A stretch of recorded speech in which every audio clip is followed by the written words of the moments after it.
Perfecto, entonces vamos a Lucas. Bueno, entonces la anterior semana nos habíamos quedado en la famosa historia del endemoniado Genesareno, ¿cierto? Geraseno, perdón.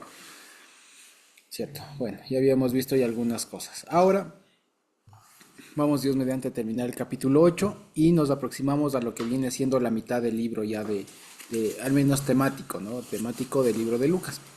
Y vamos a la parte final del capítulo 8. Y este es un pasaje que de igual manera como los otros anteriores, es de los más conocidos.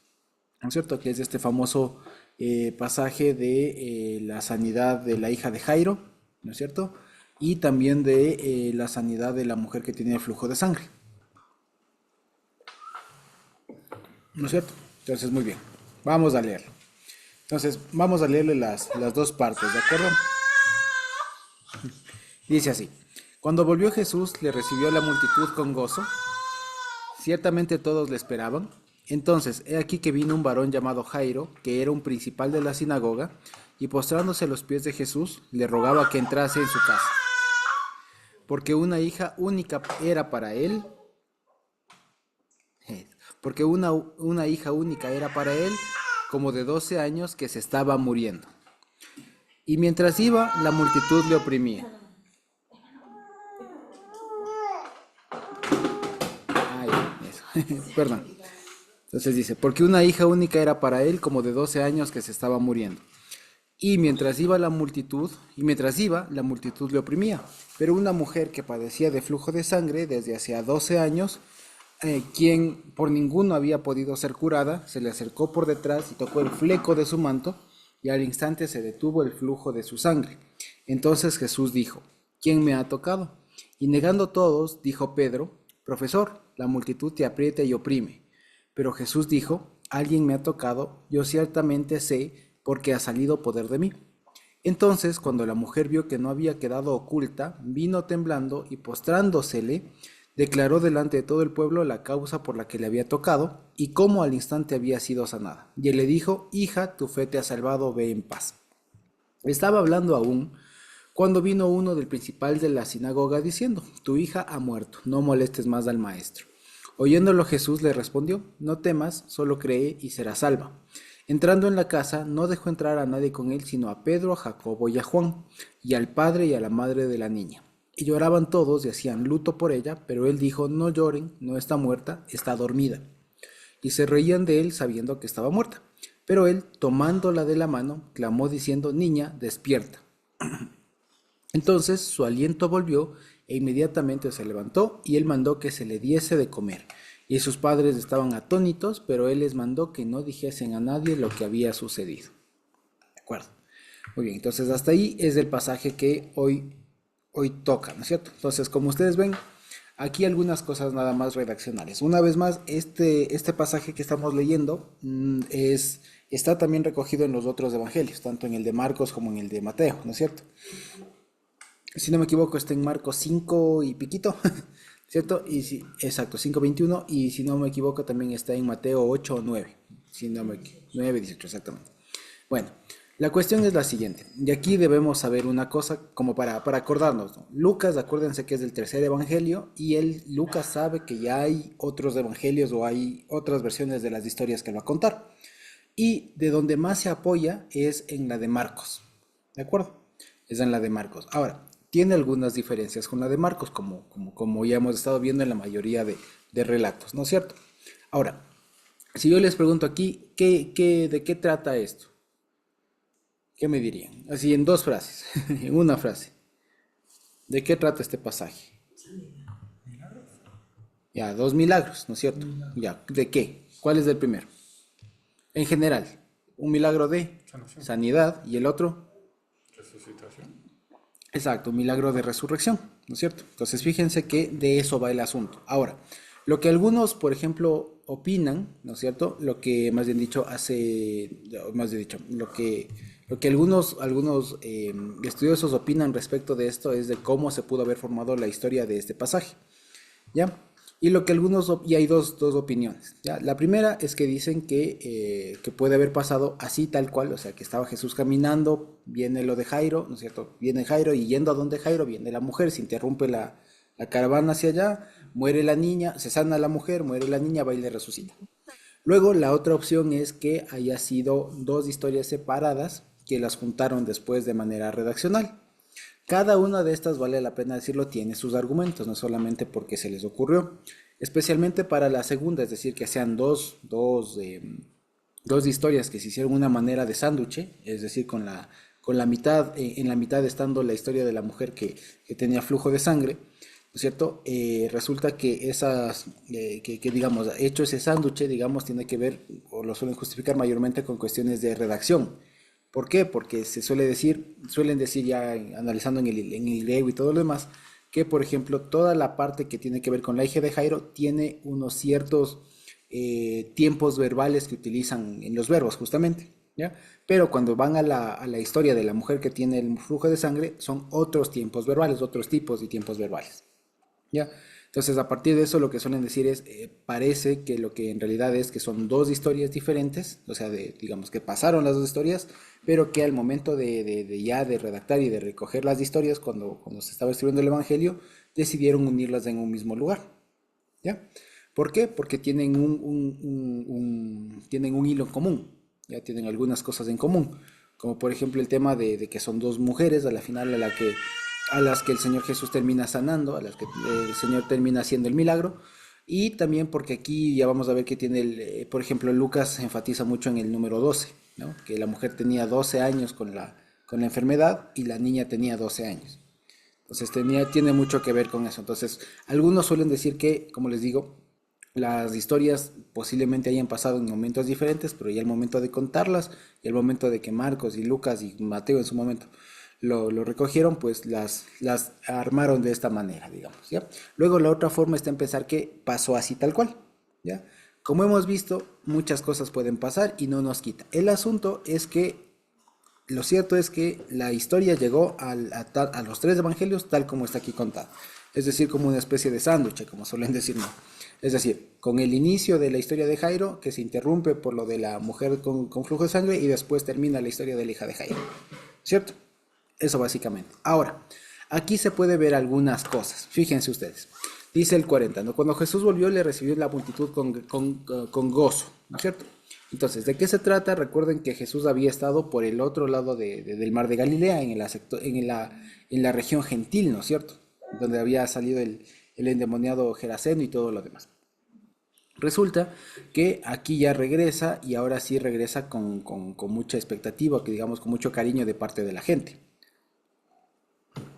Y viene este llamado Jairo. Ahora, respecto del nombre, vale la pena decirlo.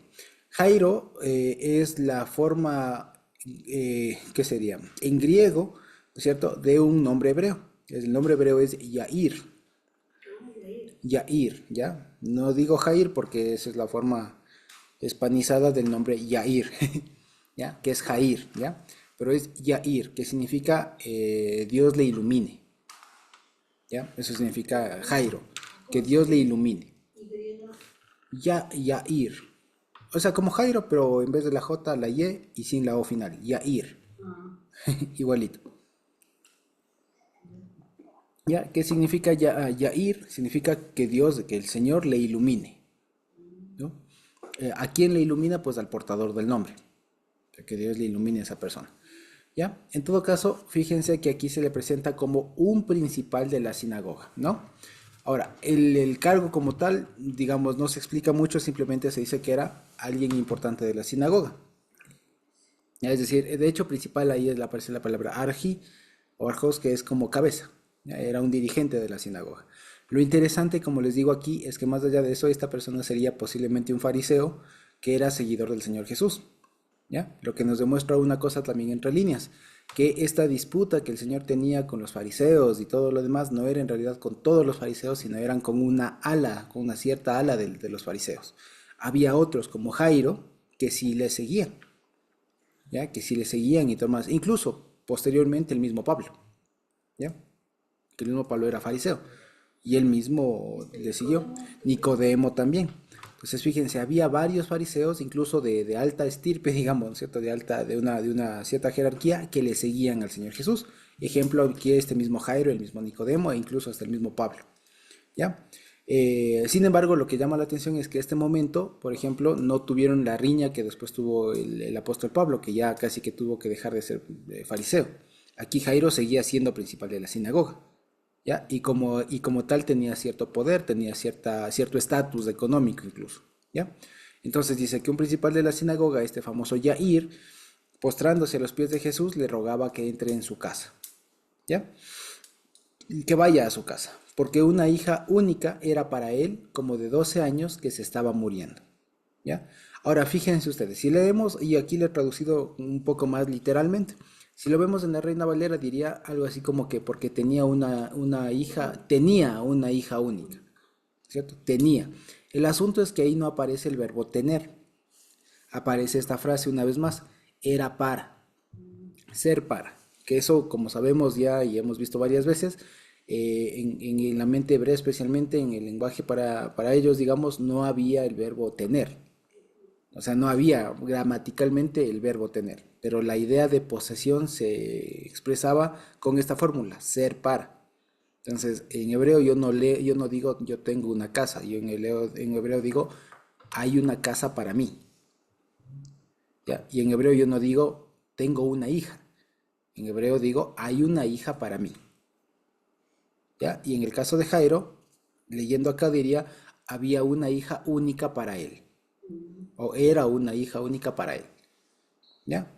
Eso. Ahora, sobre esto siempre se suelen despertar las elucubraciones de parte de quienes leen, porque por ejemplo dicen, bueno, tal vez lo que aquí puedo saber de única es que era realmente la única hija, pero quien quita que haya tenido más hijos, varones.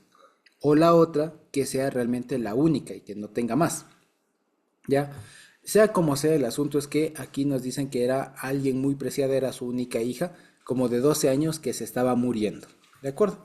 Estaba muriéndose. Seguramente estaría enferma, no sé qué, pero estaba muriendo. Entonces, el escenario es como vemos de los que le gustan mucho al Señor Jesús. Escenarios un poco caóticos, por así decirlo, ¿no? Escenarios que no tendrían otra forma de solución en otras instancias, ¿no es cierto? Entonces, es una persona que está básicamente agonizando, ¿ya? Y el Señor Jesús recién llegado, según el relato de Lucas, le cae, digamos, este Jairo y le dice, ven a mi casa porque mi hija se está muriendo, ¿ya? Ahora, vale la pena decirlo. Aquí en el relato, fíjense ustedes, a diferencia de Marcos, si no me equivoco, fíjense, resulta que para nosotros Lucas no nos dice digamos, no pone en boca de Jairo la razón de la insistencia en el que para que el Señor Jesús vaya. ¿Sí me explico? Si no estoy mal en Marcos y le dice que le ruegue que vaya a casa y pone, o sea, le hace hablar a Jairo, digamos, diciéndole ven porque mi hija se muere. Aquí no, aquí en Lucas lo que vemos es que solamente nos cuenta que Jairo le ruega que vaya a la casa, pero no pone en boca del Jairo la razón, ¿ya? Solo nos cuenta a nosotros. Y de pronto ahí le podemos ver. Esto está en Marcos, ¿cuánto es? Marcos 5, ¿no? 5, 21, 23. Exactamente, le tienen por ahí de pronto. Creo. ¿Cómo dice? Dice 5:21, pasando otra vez Jesús a una barca, a la otra orilla se reunió alrededor de él una gran multitud, y él estaba junto al mar, y vino uno de los principales de la sinagoga, llamado Jairo. Luego que le vio, se postró a sus pies, y le rogaba mucho, diciendo, mi hija está agonizando, ven y pon tus manos sobre ella para que sea salva y vivirá. Muy bien, pues ahí. Entonces, fíjense, según Marcos, y esta es una de las grandes diferencias redaccionales, según Marcos, Jairo va y le cuenta a Jesús y le dice que venga y le dice por qué tiene que venir. Si lo vemos. Según Marcos, fíjense, una vez más, ¿no? Por si acaso, le dice, y le rogaba mucho diciendo, mi hija está agonizando, ven y pon las manos sobre ella para que sea salva y vivirá. O sea, Marcos cuenta con como que sí, o sea, Marcos pone en boca de Jairo todo el discurso, ¿no es cierto? Mientras tanto, si lo vemos acá en Lucas, fíjense, no nos dice qué dijo Jairo. Al parecer solo le dice que le rogaba que entrase a su casa. Eso, pero no pone en boca de Jairo la razón. ¿Ya? ¿Ya? Sí, sí lo vemos. ¿ya? Sí es cierto que aquí dicen el 42 porque una hija única tenía y todo lo demás, pero eso no lo pone Lucas en boca de Jairo, es lo que quiero decir, ¿sí me explico? ¿Sí? ¿Sí me explico? Ok. Entonces, el asunto es ese. Entonces, fíjense cómo cambia la redacción. Porque este pequeño detalle tiene mucho más sentido cuando al final, más adelante, el Señor Jesús le dice, no temas, solo cree y serás salvo. ¿Ya? ¿Por qué? Porque es que eso qué significa que el Señor Jesús no estaba formalmente avisado de a qué iba. ¿Sí me explico? Es decir, Jesús solamente recibió, según Lucas, una invitación de ir a una casa, pero de una invitación muy urgente. Y después de que sana a la mujer con flujo de sangre, entonces es que le dicen ya no vengas, ya tu hija murió. ¿Sí me explico? ¿Sí lo vemos o no? ¿Sí? Ya. Muy bien. Entonces, esa es una de las diferencias, digamos, redaccionales que tiene Lucas, ¿no? Como para que veamos. En todo caso, el asunto es que el escenario es el mismo. Este caso, entonces, como les decía, ¿no? Este tema de la hija de Jairo, de la sanidad, se interrumpe por este episodio de la mujer con el flujo de sangre, ¿no? Y dice, y mientras iba, la multitud le oprimía, es decir, le iba aplastando, ¿no? Pero una mujer que padecía de flujo de sangre desde hace 12 años, quien por ninguno había podido ser curada, se le acercó por detrás y tocó el flejo de su manto, perdón, y al instante se detuvo el flujo de su sangre. Ahora, aquí fíjense ustedes que Lucas también omite esto de la referencia a los médicos. Si pueden leerlo en Marcos, resulta que hablan un poco mal de los médicos, ¿no es cierto? Porque fíjense, en Marcos 5:26 dice, ¿no? 25. Pero una mujer que desde hace 12 años padecía de flujo de sangre y había sufrido mucho de muchos médicos y gastado todo lo que tenía y nada había aprovechado, antes le iba peor. Entonces, fíjense, según Marcos, se hace un reproche a los médicos, porque dice que la mujer había sufrido de los médicos. Pero resulta que Lucas, ¿qué profesión tenía?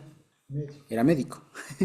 Entonces es medio evidente que él no va a hablar mal de los médicos. ¿Me explico? Y no porque no sea una posibilidad que haya malos médicos, sino porque tal vez él desde su conocimiento sabía que habían hecho todo lo que pudieron. Ya hicieron todo lo que pudieron y era lo que hicieron lo que había a la mano hasta el momento y no por eso iba a decir que la señora sufrió. Entonces, por eso Lucas omite ese tema de los médicos, de este reproche a los médicos de que había sufrido, como pone Marcos. Y es más, esta parte que ustedes ven aquí en pantalla, entre corchetes, que dice que había gastado en médicos toda su vida, esa frase no aparece en todos los testimonios de Lucas que se tiene. En algunos sí, en otros no. Por eso la mayoría se prefiere suprimirlo. ¿Ya? Como le acabo de hacer ahorita. Entonces, el versículo según Lucas diría, pero una mujer que padecía de flujo de sangre desde hace 12 años, quien por ninguno había podido ser curada, se le acercó por detrás y tocó el fleco de su manto. Si lo vemos, entonces Lucas, como les decía, elimina la mención de los médicos. ¿Ya? Una de las razones principales es porque él era médico y conforme a su conocimiento sabría que no es que le estafaron necesariamente, sino que más bien seguramente hicieron todo lo que podían, como lo dice aquí, ¿no? Por ninguno pudo ser curada. O sea, Lucas está diciendo la enfermedad que tenía la señora a la época no tenía cura, ¿no es cierto? Médicamente hablando. Dice el 44, se le acercó por detrás y tocó el fleco de su manto. Ahí una vez más vale la pena hacer la puntualización, ¿no es cierto? De que no es que tocó el borde, porque si yo hablo de borde, ¿no es cierto? Siempre en español, yo pienso que de pronto es de este filo, así, ¿no? Como que si fuera aprovechando que aquí tengo el trapito del no, no, como si fuera un manto, entonces si yo digo tocó el borde, me imagino el filo, no tocó el filito. Y no, recordemos que el Señor Jesús era judío de la época y por mandamiento, según está en el libro de Números, 17 o 25 por ahí creo que está, tiene que llevar tzitzits. ¿Se acuerdan ustedes lo que son los tzitzits, no es cierto? ¿Sí se acuerdan o no? ¿Ya? Entonces solamente déjenme ver una cosa. Que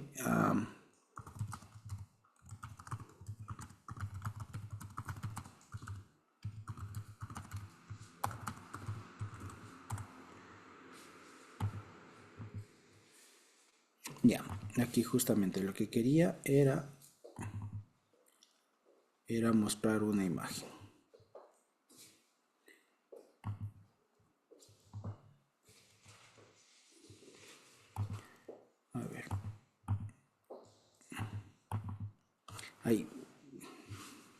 Ya, ahí creo que estamos viendo la imagen compartida, ¿no es cierto? Entonces, fíjense que esta es una de las tantas imágenes que se puede encontrar en el internet respecto de cómo sería algo más cercano a lo que pasó, ¿no es cierto? Porque si yo, por ejemplo, le busco esta misma imagen, por ejemplo, le solemos ver algo como esto, como esta imagen de aquí, ¿no es cierto?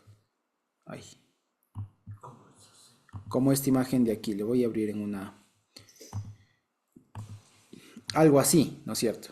Como una mujer que toca la ropa, básicamente, ¿no? Que toca el filo, el borde, ¿no es cierto? Pero más que eso, en realidad, lo que está pasando o lo que habría pasado es algo así. Es decir, una mujer que se escabulle por detrás de la gente, por todo el gentío, y lo que toca, lo que alcanza a tocar es el fleco, el tzitzit, ¿no es cierto? Ahora, vale la pena decir también una cosa. Esta imagen, por ejemplo, es un poco lo que solemos decir es anacrónica. ¿Por qué? Porque la forma de hacer así los tzitzit como los que hacemos hoy con tantas vueltas y todo lo demás así, que es más o menos como lo vemos aquí, es bastante más moderna. Seguramente los tzitzits que habían en esa época eran de otra forma. No lo sabemos, ¿no? Pero representar, por ejemplo, a un Señor Jesús, peor aún como a veces lo suelen hacer, que incluso, por ejemplo, en algunas películas y series se equivocan, le hacen al Señor Jesús con talid y con un talid como actual. Y el talid en realidad es un invento más moderno. Entonces no hay que imaginarse un Señor Jesús con talid porque en la época no había. ¿Ya? Lo que había era poner los flecos en la propia ropa, en la propia túnica, en la propia vestimenta. Es como que si ahora nuestras chompas, nuestras chaquetas o camisetas le hiciéramos huecos y ahí pusiéramos los tzitzits. ¿Ya? El talid como tal, que ya tiene los flecos y todo lo demás, es un invento posterior. ¿De acuerdo? Pero por eso les digo, lo que tenemos que tener en la mente cuando leamos este pasaje es más o menos algo como esto. Es decir, una mujer no que está tocando el borde del manto como tal, de la chalina, como decir, sino ese fleco que quedaba ahí, digamos, que quedaba al aire. ¿Sí? Pero cuando nos imaginemos el tzitzit, no nos imaginemos uno moderno, porque esa es una forma bastante posterior de cómo interpretar el mandamiento de esto, ¿ya? Y que hay varias formas de hacerlo incluso, ¿ya? Entonces, eso nada más como para que lo tengamos ahí pendiente. Bien, ahora, volvamos al texto. Muy bien, entonces, resulta que dice, ¿no? Que tenía flujo de sangre. Y sobre esto, como les decía, hay muchas hipótesis de qué podría haber padecido. Algunas personas sugieren que haya sido un tema de hemorroides, alguna cosa por el estilo, pero que parece que por lo que estaba sufriendo la señora seguramente tenía que ver algo con su útero, seguramente. ¿Ya? Alguna especie de, alguna cosa ahí, ¿ya? Ahora podemos decir, no sé, que tendría algún quiste, alguna cosa por el estilo, qué sé yo, o lo que ahora llaman una endometriosis muy severa, alguna cosa por el estilo, pudo haber sido algo que para lo que la época no había solución conocida, ¿no? Porque ahora, por ejemplo, cuando las mujeres tienen algún problema en su útero y demás, ahora es bastante sencillo, digamos, es cuestión a veces solo de plata, ¿no es cierto?, de hacerse una operación y tal. Por último se saca el útero y ya está. Pero en la época ¿no es cierto? O sea, digamos, o sea, para nosotros hoy ya es mucho más fácil. O sea, una mujer, por ejemplo, que tenga algún problema de flujo de sangre así, que venga de su matriz y todo lo demás, pues es mucho más tratable. Ya les digo, por último se hace una histerectomía que se llama y se soluciona el asunto, ¿no es cierto? Pero en cambio en la época no había eso, ¿no? Y para la época era un asunto de difícil solución, ¿de acuerdo? Ahora, el asunto es que fíjense cómo lo plantea Lucas. Lucas lo plantea como algo literalmente como que si fuera una fuente que tenía abierta la señora, ¿ya? Porque el flujo de sangre implica, digamos, algún tipo de periodicidad, o sea, que estaba abierta, hagan cuenta como que si está pensando en una fuente, ¿ya? Sí, en una fuente. Y cuando dice que tocó por detrás y tocó el fleco, al instante se detuvo. La palabra que aquí utiliza detuvo es justamente aquella que se usa como cuando se detienen aguas. Es como que se represó el flujo de sangre. Y en ese sentido se detuvo, se secó. ¿Ya? Entonces, eso es lo que quiere decir. Entonces, fíjense que Lucas lo presenta mucho como desde una perspectiva médica. ¿Ya? Porque Lucas para él es que está abierta, por así decir, la fuente de esa sangre y cuando le toca, el milagro es que se cierra eso. ¿Ya? Exacto, como que, exacto. De hecho, algunas personas, en lugar de traducir padecer flujo de sangre, ponen justamente una mujer que tenía hemorragia constante, alguna cosa así. Entonces lo que hacen es que de la hemorragia que tenía, del flujo de sangre, lo que hace es detenerse eso. ¿De acuerdo? Entonces se hace el milagro. Y aquí viene el asunto, ¿no es cierto? Que dice, entonces Jesús dijo, ¿quién me ha tocado? Y negando todos, dijo Pedro, y aquí, como vemos en la Reina Valera, dice, y los que con él estaban. Pero una vez más, esta frase entre paréntesis no está bien atestiguada en todos los rollos, todos los testimonios que tenemos de Lucas, por lo tanto parece que solamente habla aquí Pedro, ¿no? Entonces, y negando todos, dijo Pedro, profesor, una vez más aparece la frase que veíamos la anterior semana, ¿no? De profesor, ¿ya? Le dice, la multitud te aprieta y te oprime, ¿ya? Y esta última frase de, y dices, ¿quién me ha tocado? ¿No? Esta última frase también no está bien atestiguada y es preferible por eso omitirla. Entonces, según Lucas, lo que diría Pedro es solamente, profesor, la multitud te aprieta y oprime, pero como diciéndolo de un sentido un poco sarcástico, porque arriba ya nos había dicho que era una multitud la que le oprimía. Entonces, cuando él dice, alguien me ha tocado, claro, Pedro dice, pero Señor, todo el mundo te está oprimiendo, todo el mundo te está aplastando, o sea, todo el mundo te está tocando, ¿ya? Y Jesús le dijo, no, no, alguien me ha tocado, yo ciertamente sé porque ha salido poder de mí, ¿ya? Y aquí fíjense que es diferente leerlo, porque normalmente solemos decir, alguien me ha tocado, yo sé que ha salido poder de mí, ¿ya? O sea, digamos, la diferencia es que si yo lo leo como dice la Reina Valera, ¿cómo dice? ¿Cómo pone la Reina Valera? Ahí en el 46. Pero Jesús dijo, alguien me ha tocado, porque yo he conocido que ha salido poder de mí. Exactamente, porque yo he conocido que ha salido poder de mí. Es decir, dice, ¿cómo es yo he sabido? ¿Cómo se dice de nuevo la segunda parte? Dice, pero Jesús dijo, alguien me ha tocado, porque yo he conocido que ha salido poder de mí. Porque yo he conocido que ha salido de mí, ¿no es cierto? Bueno, el asunto es que dice, no, alguien me tocó, y él dice, ¿por qué sabe que él me tocó? Y me tocó de una manera diferente, ¿se entiende? Dice, yo ciertamente sé porque salió poder de mí. Y aquí el énfasis de toda la historia es esto. Una vez más, lo que ya nos vienen haciendo el énfasis desde muchas otras historias es el poder que ya se ha venido manifestando arriba desde que calmó las tempestades, después que sana a este hombre endemoniado y los destruye a los demonios, ¿no es cierto? Y ahora porque está curando una enfermedad que no tenía solución desde hace 12 años, ¿ya? Entonces dice, yo sé que alguien me tocó de una manera distinta porque yo sé que salió poder de mí, ¿ya? Y una vez más, es decir, aquí se ejecutó un milagro. Todos me están tocando, pero nadie se sanó. Pero aquí hay una persona que fue beneficiaria de mi poder, ¿ya? Y dice el 47, entonces cuando la mujer vio que no había quedado oculta, vino temblando y postrándosele, declaró delante de todo el pueblo la causa por la que le había tocado y cómo al instante había sido sanada. ¿De acuerdo?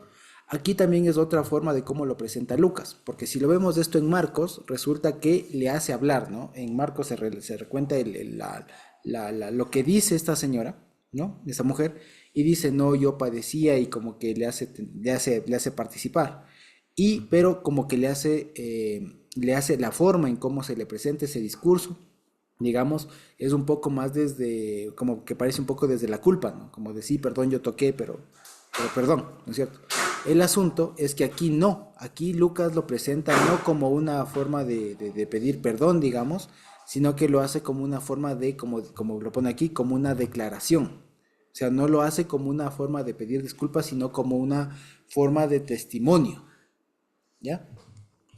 Si lo vemos, entonces podemos ver, por ejemplo, cómo lo pone en Marcos, ¿ya? Entonces, fíjense, en Marcos 5:27 y en adelante dice, ¿no? Cuando oyó hablar de Jesús, vino por detrás de ante la multitud y tocó su manto, porque decía, si tocare tan solamente su manto, seré salvo. ¿Cierto? Y en el 30 dice, luego Jesús, conociendo en sí mismo el poder que había salido de él, volviéndose a la multitud, dijo, que han tocado mis vestidos, ¿cierto? Y en el 33, entonces la mujer temiendo y temblando, sabiendo lo que lo que en ella había sido hecho, vino, se postró delante de él y le dijo a toda la verdad. Fíjense, le dijo toda la verdad. Entonces, la forma en cómo lo relata Marcos es más como de una especie de culpa, ¿no? Como de ya, perdón si yo fui, yo te toqué y tal. Pero resulta que aquí Lucas no lo presenta así, lo presenta desde otra forma, como una especie de testimonio. La mujer se ve descubierta y viene temblando, se le postra, pero declara todo lo que ella había pasado. Entonces, la forma en cómo lo presenta el mismo episodio Marcos es diferente a cómo lo plantea Lucas. Lucas lo plantea más como un testimonio, porque lo presenta como una declaración pública, si se quiere, el testimonio que acaba de pasar ahí, ¿no? Y fíjense que dice, declaró delante de todo el pueblo la causa por la que le había tocado y cómo al instante había sido sanada. Y también acuérdense que algo muy típico de la redacción de Lucas incluso es esto de al instante, ¿ya? Si ustedes se acuerdan en muchas de las ocasiones que Jesús sana y todo lo demás es al instante, pasa al instante, lo cual habla de la eficacia del poder del Señor Jesús, ¿ya? Entonces fíjense cómo cambia, esto es algo muy muy bonito como les digo. Mientras en Marcos se le presenta como una persona que claro viene temblando, aunque también aquí lo pone, pero lo presenta como una persona que de pronto estaba un poco angustiada por lo que había, como, por lo que había hecho. Sin embargo, Lucas lo presenta como una declaración, como un testimonio de todo lo que había pasado. ¿Ya? Y después le dice en el 48, aquí en Lucas volviendo, que Jesús le dijo, hija, tu fe te ha salvado, ve en paz. Y esto es algo muy interesante por una razón.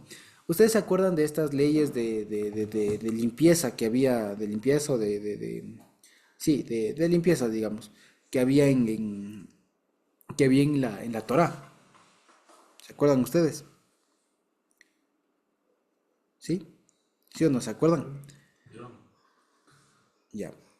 Si nos acordamos, recuerden que había un mandamiento, ¿cierto? Que prohibía o que, digamos, que catalogaba a las personas. Cada mujer que tenga sangre fluja. Exacto, una tocar a la mujer que tenga sangre, digamos, tocar a la mujer que tenga flujo de sangre, pero otra a la mujer misma que tenga flujo de sangre y que no pare, no era otra persona, sino que una excluida de la sociedad, porque tenía su condición de inmunda, según la Torá incluso. Era inmundo. Entonces, esta mujer, fíjense ustedes, que inmunda en términos rituales, ya lo sabemos, ¿no? Pero era finalmente tenía un impedimento para vivir.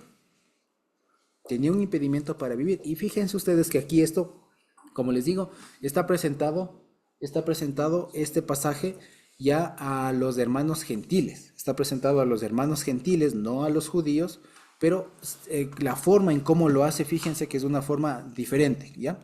Y le ve desde una perspectiva un poco más social, incluso espiritual. ¿Por qué? Porque cuando le dice hija, fíjense ustedes qué le está diciendo. de la familia.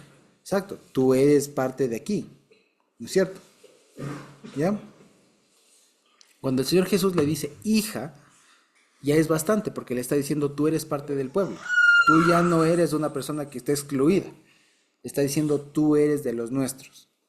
¿Ya? Dice, hija, tu fe te ha salvado, ya sabemos tu fidelidad, etc.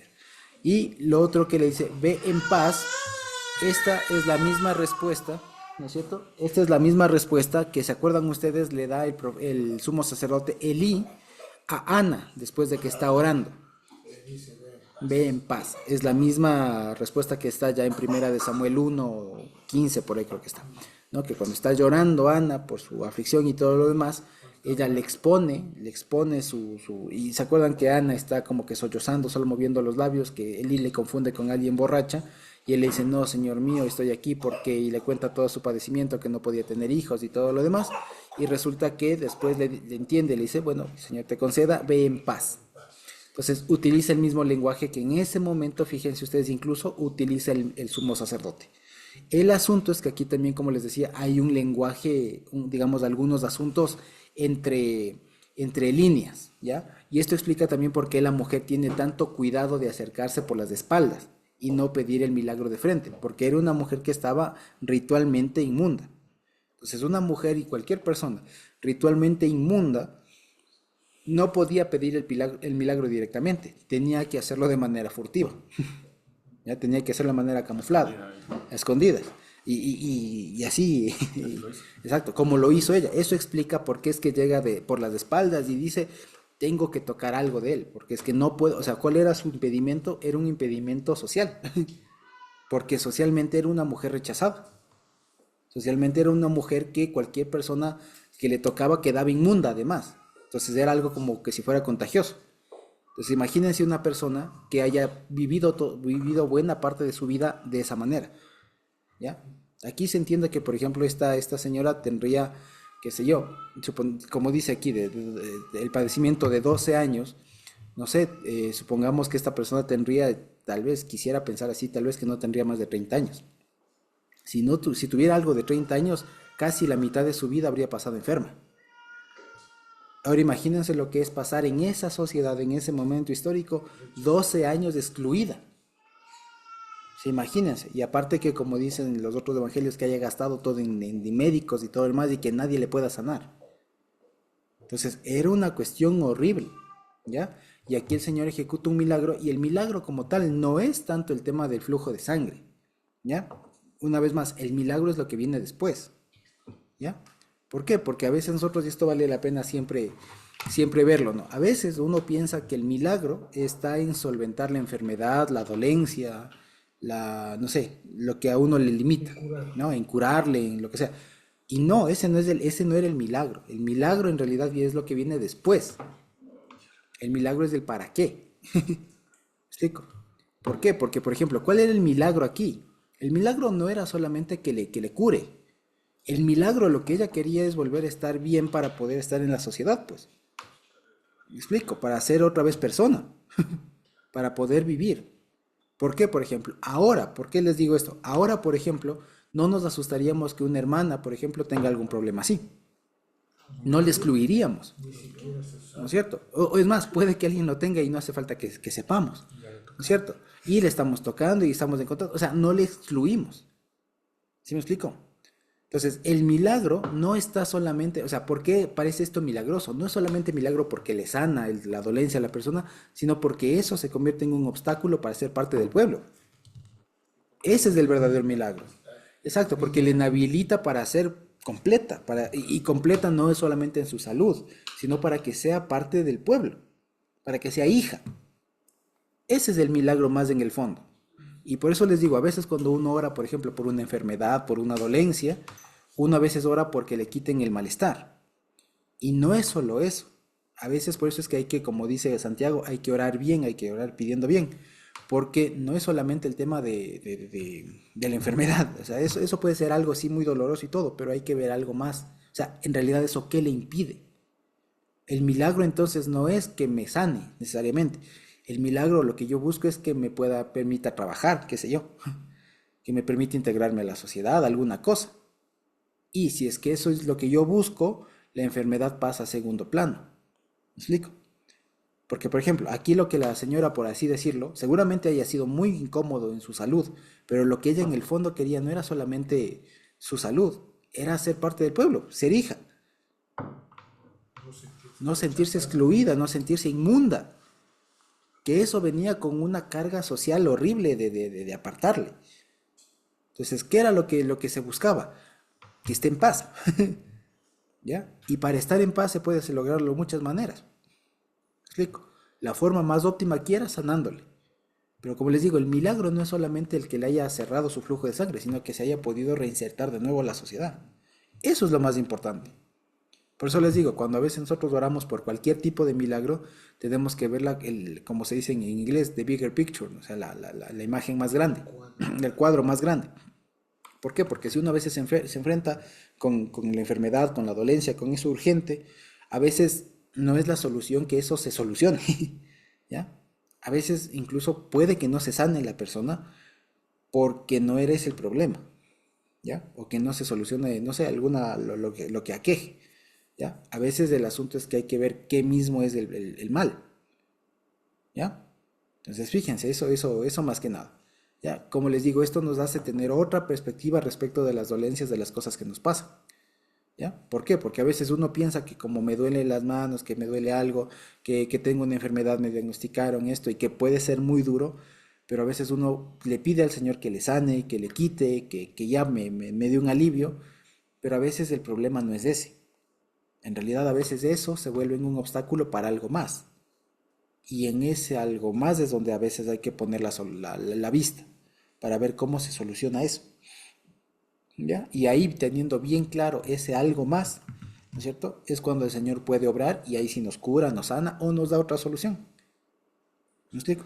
Eso es, pero fíjense que es una perspectiva diferente de ver una enfermedad o una parte catastrófica, ¿ya? Que puede ser, ¿ya? No digo que no digo que no duela, no digo que hay que ser indolentes, al contrario, pero lo que sí digo es un cambio de perspectiva, especialmente si quieren espiritual, ¿ya? Porque aquí nosotros a veces, y esta es nuestra formación incluso, o sea, me duele la muela, ¿qué quiero? Que me quite, no, pero usted no quiere que que le deje de doler la muela solamente. Usted quiere comer. Usted quiere hablar tranquilamente. ¿Me explico? Sí, sí, sí lo vemos. ¿Ya? Entonces, eso de la muela es un buen ejemplo. Entonces, si me duele la muela, entonces uno dice, bueno, me pongo un calmante, una pastilla, o voy al médico, me saca la muela, lo que sea. Pero lo que yo quiero no es solamente que me quite el dolor. Gracias. No es solamente que me quite el dolor, lo que yo quiero es volver a ser persona, poder volver a comer, a masticar, a hablar normalmente, a vivir, a trabajar y todo. ¿Ya? Eso es lo que yo quiero. Entonces, fíjense, entonces la solución, el milagro como tal, no está solamente en calmarme el dolor de muela, si se quiere, sino en que pueda volver a hacer lo demás. Y eso es lo que toca ver, como les digo. A veces, como les digo, no es tan fácil y puede sonar así muy sencillo decirlo, pero todos de alguna manera estamos llamados a analizar un poco de esta manera, al menos les propongo que podamos verlos así, todos nuestros dolores, nuestras dolencias, nuestros problemas, porque me parece que es una forma un poco más completa de ver la cosa. Porque ya les digo, a veces hemos visto muchas realidades en donde, por ejemplo, a veces es falta de salud, falta de dinero, lo que sea, y de alguna manera se soluciona eso, pero el problema de fondo sí, ¿ya? Y entonces de ahí nos dimos cuenta que no es que la persona faltaba que se sane, ¿no? Era que no se llevaba bien en la casa, qué sé yo. ¿Me explico? O no es que no tenían dinero suficiente, o qué sé yo, sino que no administraban bien lo que tenían. ¿Me explico? ¿Qué sé yo? Cosas por el estilo. ¿Ya? Entonces, esto, como les digo, nos lleva a ver mucho más, de una manera un poco más amplia el problema. ¿Ya? Y que cualquier asunto que tengamos lo podamos ver de una manera mucho más minuciosa y más amplia.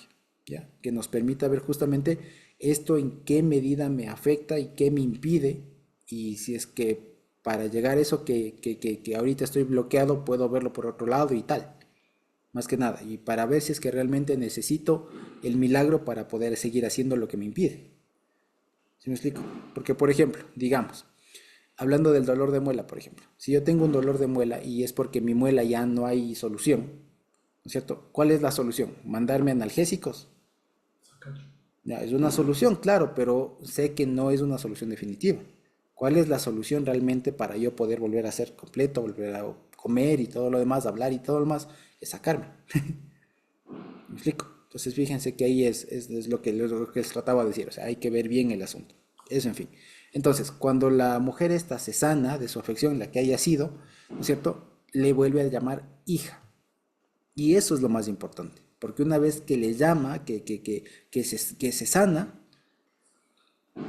le vuelve a la categoría de hija, lo que antes aparentemente no tenía plenamente. Y eso es lo más importante. Ese en realidad es el milagro. Sí, sí lo vemos. ¿Ya? Eso. Y como le decíamos, le dice que vaya en paz. Ahora bien, ¿cuál es el asunto? Que esto, como les decía, este es el sándwich, ¿no es cierto? Este es de la mitad de esta historia de la mujer con el flujo de sangre, es lo que está en la mitad de la historia de la hija de Jairo, ¿no es cierto? Ahora, ¿cuál es el asunto? Que fíjense que esto es una buena forma de hacer un quiasmo. ¿Ya? Un quiasmo, ¿se acuerdan? Esa forma de sándwich, justamente, de que lo primero tiene relación con lo último y todo va apuntando a lo del medio. Bueno, lo del medio, que es lo más importante, es esta parte de aquí, que ha salido poder de Dios. ¿Ya? Y en este momento, en la historia de la mujer con flujo de sangre, con la hemorragia, resulta que es el poder de Dios sale para curarle y para reinsertarle en la sociedad. Ahora, ese es el énfasis entonces de todo esto. Si le leemos de nuevo el resto de la historia de la hija de Jairo, dice, ¿no? Que mientras estaba hablando aún, vino uno del principal de la sinagoga diciendo, tu hija ha muerto, no molestes más al maestro. ¿Ya? Dice después, oyéndolo Jesús le respondió, no temas, esto le dijo seguramente a Jairo, no temas, solo cree y serás salvo. Lo interesante también es que fíjense, aquí se está hablando de salvación, ¿ya?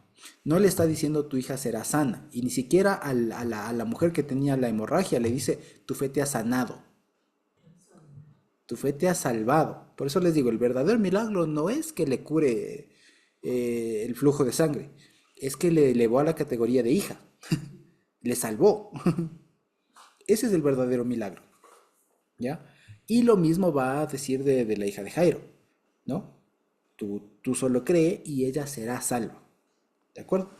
Dice, entrando en la casa no dejó entrar a nadie con él, sino a Pedro, Jacobo y a Juan, y al padre y a la madre de la niña. Ahora, aquí fíjense ustedes que llama mucho la atención una cosa y es un poco como que da un sentimiento un poco agridulce por una cuestión. Aquí nos presentan a este famoso trío, ¿no? Este famoso trío de apóstoles del Señor Jesús que serían de su círculo cercano, digamos. El famoso Pedro, Jacobo y Juan, ¿cierto? Pero resulta que este Jacobo, a la época que Lucas está escribiendo, ya estaba muerto. Ya había muerto. ¿Por qué? Porque cuando se escribe Lucas y después de Hechos, en Hechos 12 nos cuentan que él fue el primer mártir. Claro. Hechos 12, si no me equivoco, veamos. Un discípulo, Se ¿sí? murió antes que Jesús. No, después. En Hechos. Ah, ya, ya. En Hechos. ¿Sí? Hechos 12, si no me equivoco. Ajá. Entonces, fíjense, leo todo porque no es muy largo, ¿ya? Y dice, fíjense, Hechos 12:1, dice, en aquel mismo tiempo el rey Herodes echó mano de algunos de la iglesia para matarles. De esto ya después de que el Señor Jesús resucitó y todo lo demás, ¿no? Ya buen tiempo después. Dice, y mató a espada a Jacobo, hermano de Juan. Oh, sí, es el mismo. Es el primer discípulo que muere, el primer mártir. Y viendo que esto había agradado a los judíos, procedió a prender también a Pedro. Fíjense, eran entonces los días de los panes sin levadura. Y fíjense que les prende para Pascua. O sea, ya había pasado un año de lo del Señor Jesús, si no es más. ¿Ya? Y habiéndole tomado preso, le puso en la cárcel. Pero en todo caso, por eso les decía, Lucas escribe tanto su evangelio como Hechos, ¿no? Entonces, al momento, y son básicamente seguidos. Es decir, que al momento que está relatando esto, uno de estos ya estaba muerto. Ya había muerto. Jacobo, el que se menciona aquí, del círculo cercano del Señor Jesús, ya había muerto. Entonces aquí fíjense que incluso se le recuerda. Y aquí habría que, por ejemplo, así como nosotros, por ejemplo, aquí cuando los hermanos gentiles que por primera vez leyeron esto dirían, Pedro, le cachamos, le conocemos. Juan también. Y Jacobo, bueno, fue uno de los discípulos, pero él fue el primero en morir. ¿Ya? Fíjense, atravesado por espada, por orden del famoso Herodes. ¿Ya? Entonces, fíjense, en todo caso, mientras estaban en funciones y mientras Jacobo estaba vivo, era del círculo cercano del Señor Jesús, el famoso Pedro, Jacobo y Juan, ¿cierto? También dice que aquí entraron el padre y la madre de la niña y lloraban todos los que estaban en la casa, se entiende, ¿no es cierto? Y hacían luto por ella. Pero él dijo, no lloren, no está muerta, está dormida. ¿Ya? Y dice el 53, y se reían de él sabiendo que estaba muerto, o sea, la gente que estaba ahí, y que hacían burla, diciendo, ¿cómo que está dormido? Acabamos de ver que se murió, ¿no? Le hacían burla. Dice, pero él tomándola de la mano, clamó diciendo, niña, despierta. ¿Ya? Ahora fíjense ustedes, de tomándole de la mano es una forma muy profética de hacerlo. En Isaías, si no estoy mal, se recuerdan algunos momentos de algún tipo de resurrección tomando la mano. ¿Ya? Entonces es una forma muy, muy bonita que él hace. Imagínense ahí viendo el cadáver, porque muerta estaba, ¿cierto? Él dice, tomándole de la mano, clamó diciendo, niña, despiértate. ¿Ya? Niña, despiértate. Algo interesante, ¿qué les falta aquí? En este relato, ¿qué falta? En este versículo 54, ¿qué falta? De lo que siempre solemos decir, ¿qué es lo que falta aquí? No. ¿Qué es lo que falta? Que es bien típico de este pasaje. Que es exactamente el arameo de Talita Kumi. Exacto. Ella es del Talita Kumi, pero Talita Kumi es lo mismo que decir niña despierta o niña levántate. Es en arameo. Es en arameo decir niña despierta. Fíjense que aquí Lucas no pone en arameo. ¿Por qué? Porque es que está dirigido el evangelio a pueblo gentil, pues. Entonces no hace falta poner en hebreo, en arameo, lo que sea. Fíjense que eso también es algo bien simpático de esto. Que por ejemplo Marcos, que está dirigido más bien a una comunidad más judía, sí pone, le dijo Talita Kumi. Pero en cambio, cuando Lucas, que está dirigiendo su evangelio a un público gentil, no lo pone y lo pone directamente en griego, niña despiértate o niña levántate. De ahí fíjense esto, por ejemplo, les sacaría un poco de quicio a muchos de nuestros hermanos que a veces piensan que hablar en hebreo es imprescindible. ¿No? Pues no, aquí Lucas dice, no, pues lo que necesito es que me entiendan los que van a entender, los que van a leer esto. ¿Qué gano poniendo aquí dos palabras en otro idioma que no van a entender? Y que como a veces se piensa que Talita era el nombre de la niña. No, Talita es como decir, niña, tú muchacha pequeña, despiértate. Kumi, despiértate. ¿Ya? O levántate. En fin, entonces fíjense que, como les digo, aquí Lucas es muy, muy inteligente en eso y no pone el arameo. Pone solamente en griego, niña, despierta. ¿Se entiende o no se entiende?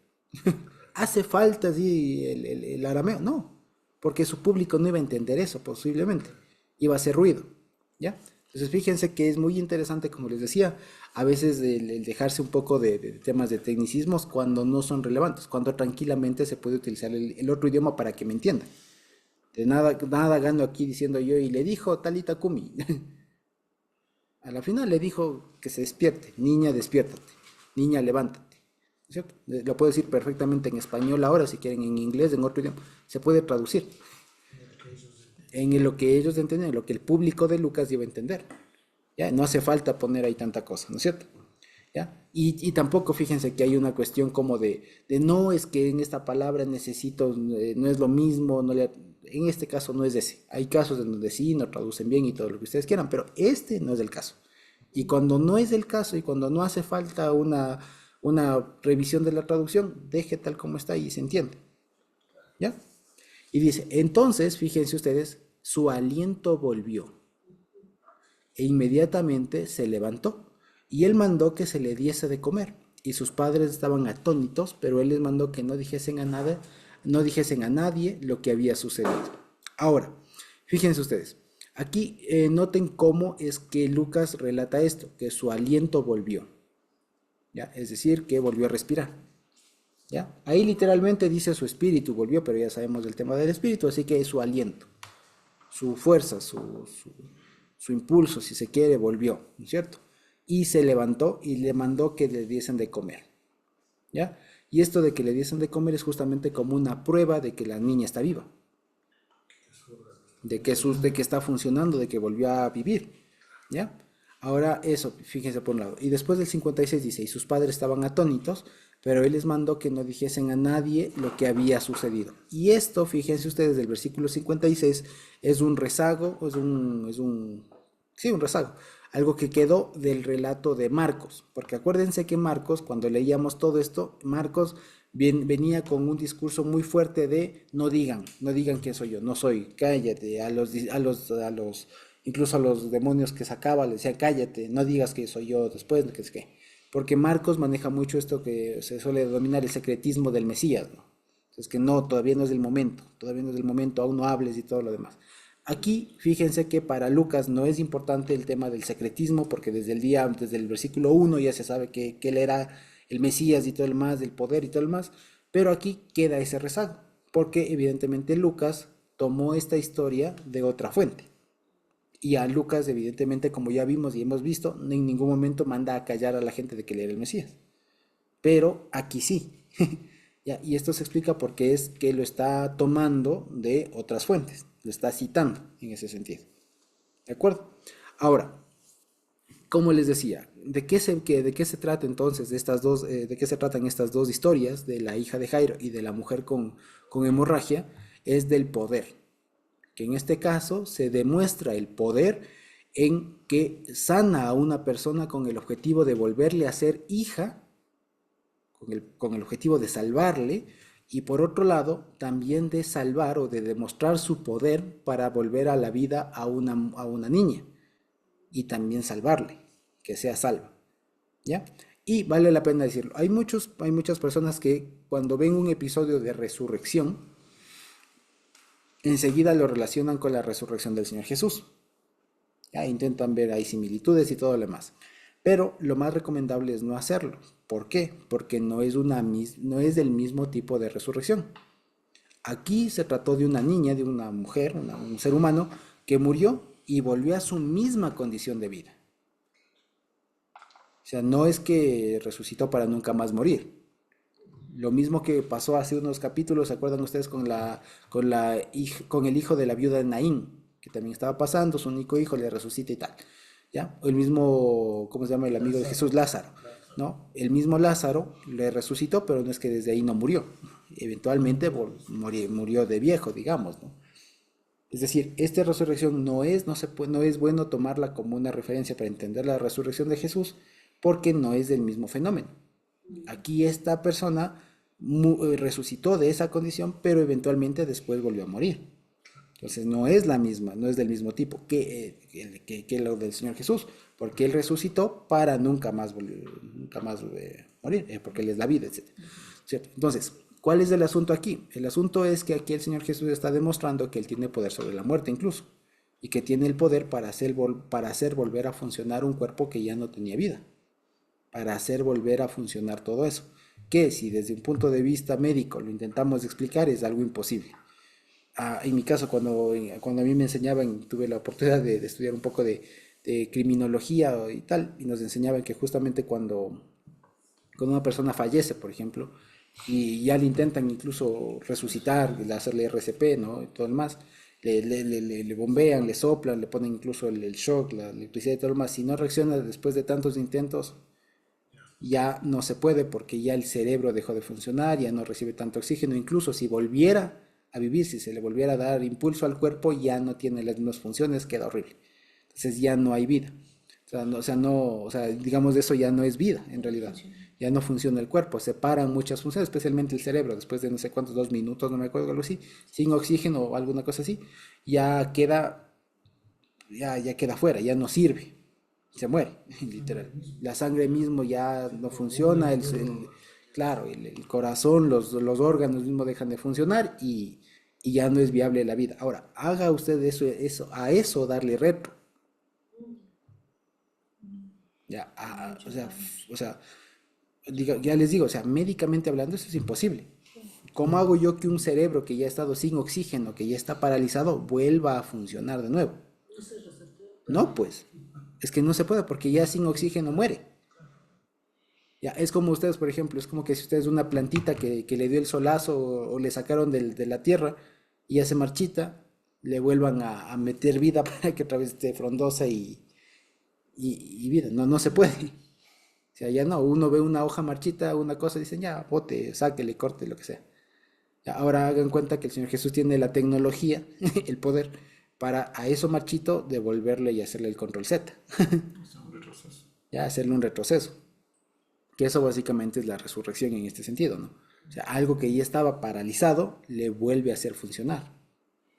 En una máquina se entiende, ¿no? Un poco más, porque bueno, son engranajes, son cosas que se oxidan, lo que sea, se les limpia, se les lubrica, se hace algún cambio, lo que sea, se mete otra vez la chispa y puede volver a funcionar. Pero eso con una persona, con un cuerpo, con un ser vivo, no se puede. Porque hay ciertas condiciones que se acabó y ya no hay cómo volver atrás. Porque enseguida que el cuerpo muere, comienza enseguida un proceso de descomposición, básicamente. Entonces es muy complicado volver a hacerlo. Es cierto, vale la pena decirlo, ¿no? Que ahora bajo mucha técnica se puede criogenizar y se detiene el proceso de putrefacción, e incluso se le puede después reactivar algunos órganos y todo lo más. Hay mecanismos, pero eso es muy costoso, muy complicado y no siempre sale bien. ¿Ya? Pero eso con un órgano, con algún tejido. Pero ahora haga eso con todo un cuerpo, con toda una vida y todo lo más, es imposible. Aquí en todo caso el Señor Jesús está demostrando que Él sí puede, que Él tiene el poder para dar retro a la muerte, para dar retro a la muerte, y tiene el poder, y aquí también es algo muy interesante, porque la forma en cómo lo hace es a través de su palabra.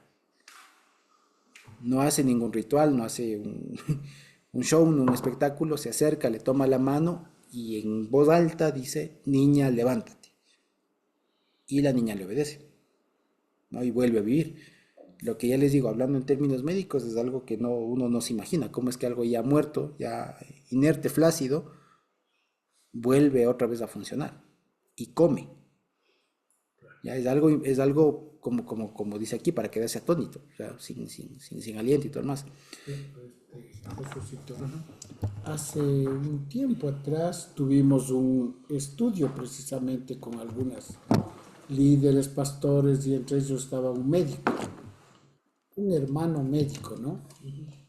Y cuando estudiábamos esto, él decía, vea, yo hasta cierto punto no creo, decía. Así, médicamente esto es imposible. El momento que el hombre expira, comienza un proceso, decía él, físico-químico de desintegración total, total. ¿Quién puede hacer volver eso hacia atrás? Esto es imposible para el ser humano.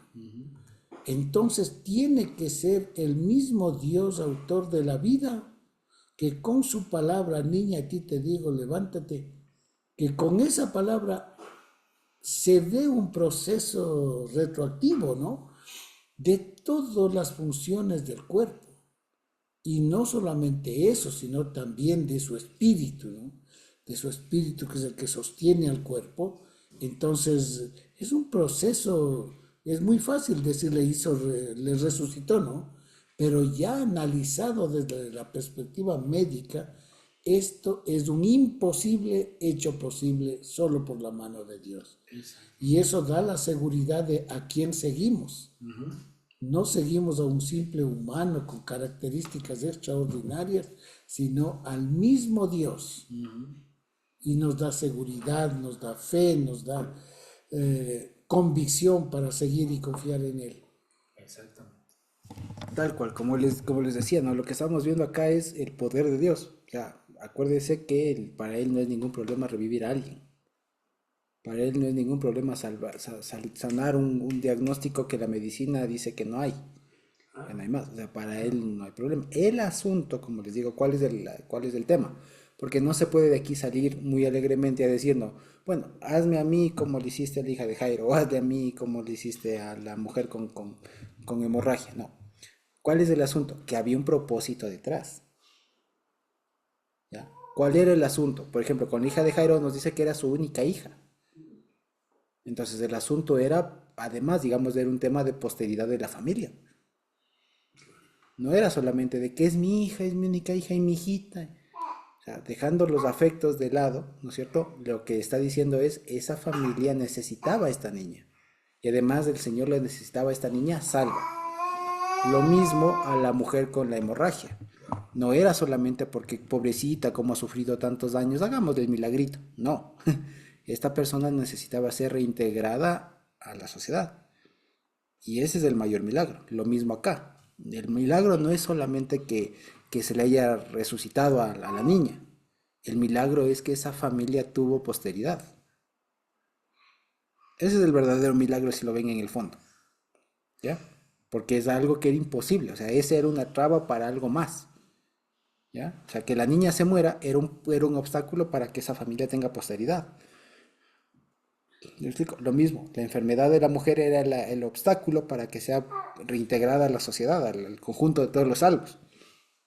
Pero eliminados de esos obstáculos se tiene que se cumplen muchos más objetivos. Y ahí es donde es importante, como les decía, saber cómo pedir uno, incluso si fuera un milagro.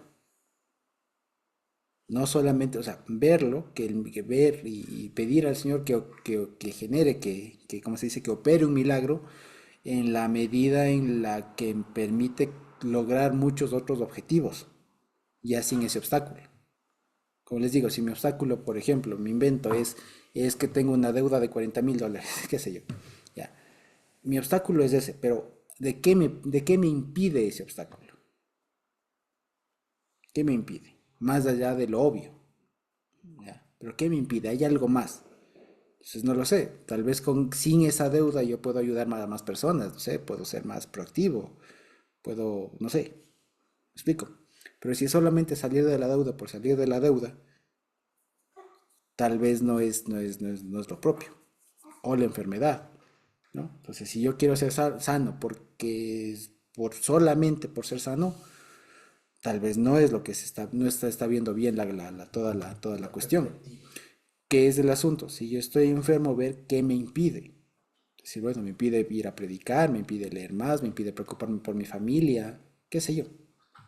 Que ese es el fin ¿Ya? ulterior de Dios, ¿no? No es Exactamente. del hecho simplemente de sanarle y sanarle, ¿no? Por ejemplo, en el caso de Naamán el sirio, él estuvo con lepra y la criada le dijo, ve a Israel y allá hay Dios, le dijo. Y él fue y habló con Eliseo, y Eliseo le dijo, ve y me zambúllete 7 veces. Ya, a regañadientes, pero lo hizo. Y luego cuando regresó a agradecer, él fue claro, le dijo, desde ahora yo voy a seguir al Señor, al Dios de Israel. Perdóneme y si al entrar al templo del Dios de allá, el rey se apoya en mí y me toca inclinarme, pero no lo haré ante ese Dios, ante ese ídolo, sino delante de Dios. De aquí Jehová es mi Dios, dijo él. Y ese es el fin ulterior, ¿no? Si Exacto. me sana es para servirle. Exactamente. Si me sana una vez, no sé, hermanos, si me permiten decirles, una vez yo estuve ya prácticamente desahuciado. Me dijo el médico que me llevaron a que me vea, me dijo, vea, sería las 11 de la mañana, 10:30, algo así. Y me dijo, si es que creo que fue hasta la 1:30 de la tarde, él se recupera, se salvó. Si no, ya está muerto y no me hago cargo. Y yo entre que me puso allí un poco de sueros y de cosas, veía el reloj y decía, Señor, si me sanas te voy a servir toda mi vida. Porque hay cuánta gente que se sana, recibe el milagro de Dios y luego viva la fiesta, se va, se olvida de todo. Pero el fin ulterior de Dios, cuando hace un milagro, es que uno proclame ese milagro, que honre al Señor, que glorifique y que sea un testigo fiel del poder de Dios durante toda su vida. Exacto. Exacto. Ese es el asunto. Es que a eso vamos. O sea, en últimas, digamos, cómo debemos ver las cosas es que si tengo una deuda, una enfermedad, lo que sea, son obstáculos que me impiden de servir al Señor. Si lo vemos así y pedimos la sanidad, verán que se abre otro camino. Pero si solamente le veo porque es que me duele y solamente me quedo en mi dolor, en mi malestar, en alguna cosa, como les digo, a veces es que puede sonar un poco duro, ¿no? Pero es una perspectiva un poco muy egoísta, un poco bastante egoísta. Entonces el asunto no es ver la situación solamente desde el beneficio que me causaría a mí, sino todo lo contrario. Si recibiera el milagro, si el Señor fuera propicio con la petición de uno, ¿en condiciones de qué estaría? O sea, estaría en condiciones de servir mejor, de ser, no sé, de ser más proactivo, de hacer qué. ¿Me explico? Esa es la cuestión de cómo podemos ver y cómo podemos incluso pedir que el Señor opere alguna especie de milagro cuando lo necesitemos, que eso es lo que a la final es lo que opera, digamos, acá, es lo que el Señor aquí resalta, ¿no? Tu fe, tú crees, no sé qué. Entonces no es solamente como decimos, no la convicción, no, no. El asunto es ver más allá de eso. Qué ¿Para bien. ¿Para qué? O sea, bueno, si quieres que te sane, está muy bien, te puedo sanar, pero supongamos, te sanas y, ya, supongamos, se queda sin deudas y, Vuelve a ser yo. ya, ¿y para qué? ¿Ya? Entonces, ¿qué pasa? Entonces, ese es el escenario donde más bien toca apuntar. Entonces, como les digo, si yo estoy enfermo, estoy postrado en cama y todo lo demás, digo, bueno, Señor, aquí no soy, te ruego que me sanes porque quiero ser útil a mi familia, a la sociedad, quiero servir, quiero poder leer más, etcétera. Ya entendí, ya me di cuenta, lo que sea. Ya, pero es de eso, o sea, ¿para qué? No es solamente, Señor, sáname porque es que está feo, esto duele mucho. ¿Ya? No, no necesariamente. Ah, es cierto que duele y Dios no crean que no es apático ante eso, no, al contrario, evidentemente es muy empático con el dolor, con el sufrimiento humano, digamos, pero es más propicio, digamos, o funciona más la cuestión cuando la persona tiene la perspectiva más amplia. Eso nomás, que es lo que aquí el Señor nos está invitando a hacer, tener la perspectiva más amplia, más allá de solamente el milagro y el beneficio personal que recibe la persona. Eso nomás, ¿sí? Ahora, ya como les decía, la siguiente semana hemos de comenzar ya con el capítulo 9 que como les decía, el capítulo 9 viene siendo la mitad temática de este libro de Lucas, ¿sí? No sé si tenemos alguna pregunta hasta ahí, algún comentario. Josuecito, Edith. en el versículo 55 Ujú, dice, entonces su espíritu volvió ujú. e inmediatamente se levantó.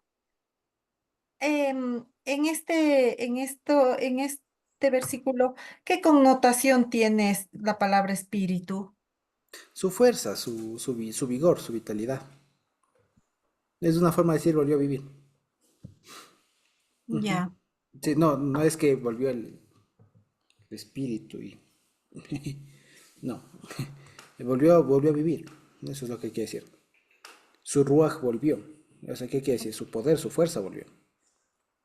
¿Ves? pero bueno, entonces aquí tiene la connotación de su fuerza, de su vida. Ruach significa también eso, Claro. poder, Su fuerza. fuerza, su poder, exacto, su vigor, su vitalidad, si quiere. Ujú, Ujú. Eso, Edith. gracias. Sí, por eso es que le traduje como aliento, no como espíritu. Solo por eso. Ujú. Hermano Sí, Josué, hermana Edith. hermano Josué, Sí, creo que está conectado de dos lados, ¿eh? Por eso se hace así. De pronto al uno le puede bajar el volumen. ya, ahí, Ahí está mejor, sí. hermano Josué, Ahora sí. buenas noches, hermano. Ujú, Vuelta, estamos con los tres libros, Mateo, Marcos y Lucas, la ujú, misma historia. ujú, Tuve la inquietud, ¿qué le puedo decir? La inquietud, digamos, ya el interés de pegarme una leída también a los dos, a Mateo y a Marcos, ¿no? Pude deducir que Mateo, como siempre, él es muy conciso en sus narraciones, ¿no? Marcos es muy explicativo ujú, y Lucas le sigue un poco, ¿sí? Bien, lo que puedo decir de lo que hemos visto en esta noche, como usted lo dijo, que era una historia que había un sándwich en el medio. Bien, son dos historias en un solo capítulo, puede ser, ¿no? ujú, Ya. Yo le tomo no como el poder de Dios, sino como el milagro de Dios, porque Dios es la única persona que tiene ese poder, esa decisión de sanar, de revivir a las personas, ¿no? Y también yo veo aquí algo muy importante en esta señora que sufría de esta hemorragia muchos años. ¿Cuál es lo más importante que yo le veo? Pues su fe, porque ella solo pensaba que por lo menos si yo alcanzo a tocarle el borde de su manto, de su vestimenta, yo estoy segura que me va a sanar. Entonces esa fe, esa seguridad que tenía ella, fue que Dios le hizo el milagro. Y Dios sintió cómo esta pecadora, llamémosle así, esta pecadora sintió que alguien le tocó, porque en medio de esa multitud, ¿cómo iba a darse cuenta que todos le tocaban, no? Pero hubo un, ¿qué le puedo decir? Hubo un roce muy especial que estremeció el cuerpo de Jesús, ¿sí? Y por eso hace esas preguntas, ¿quién me ha tocado? Porque él, todas las personas que estaban a su alrededor, de una u otra manera lo iban rozando, lo iban tocando, pero mire que su espíritu no estaba tranquilo.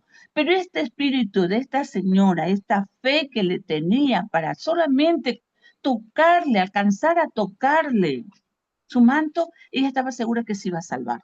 ¿Sí? Entonces ahí viene el milagro de la sanación.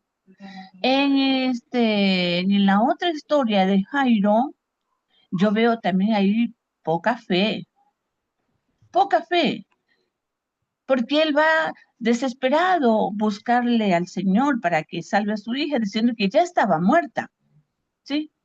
Porque también Marcos la designa como que estaba agonizando. Mateo dice también que ya estaba muerta, ¿sí? Pero Jairo yo le veo que no tenía tanta fe. Y ahí nuevamente Dios hace el milagro. Tal vez como usted lo dijo, porque la familia necesitaba a esta niña, la sociedad, ella misma como persona necesitaba vivir, ¿no? Entonces Dios vio eso en la niña, ¿sí? Y la salva, hace nuevamente el milagro. Entonces yo veo esto muy importante, principalmente la fe, hermano Josué, la fe.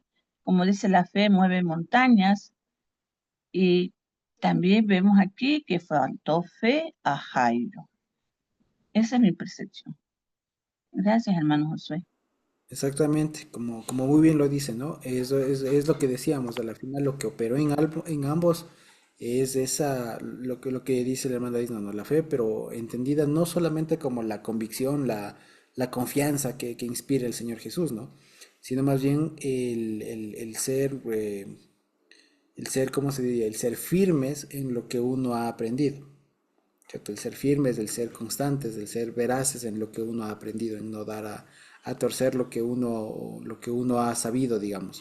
Porque a la final, digamos, lo que aquí estamos aprendiendo y lo que nos enseña tanto la señora, ¿no es cierto?, de la hemorragia como Jairo, nos enseñan que tenían claro el procedimiento.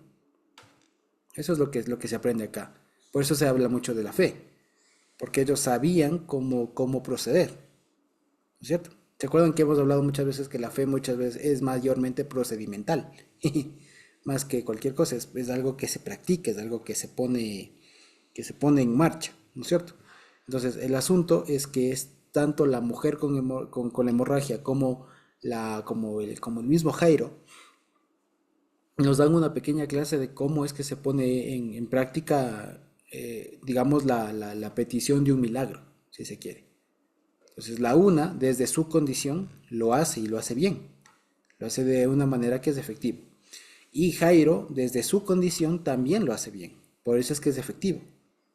¿Ya? Entonces fíjense, si lo queremos ver desde la fe, no es solamente porque la mujer estuvo confiada que sí tocaba. No, si lo vemos desde la perspectiva de ella sabía que esa era la única alternativa que le quedaba. ¿Ya? Por su condición. Porque el Señor Jesús, apretujado y todo lo demás, no podía presentarse como cualquier otra persona. Desde su condición ese era el mecanismo que le tocaba, que tenía a la mano para ejecutar y para poder alcanzar, digamos, la gracia del Señor, el milagro, como lo dice la hermana Digna. Y lo mismo Jairo, pero Jairo lo hace desde su condición, porque no es lo mismo que una persona que ha estado relegada por 12 años pida un milagro que alguien que es principal de la sinagoga. ¿Sí o no? Si lo vemos, no es la misma condición. El uno era una persona importante, con categoría, con jerarquía, y el otro pues una persona pero relegada. Sin embargo, ¿qué tienen de común ambos? Que tienen fe, es decir, que saben cómo pedir su milagro.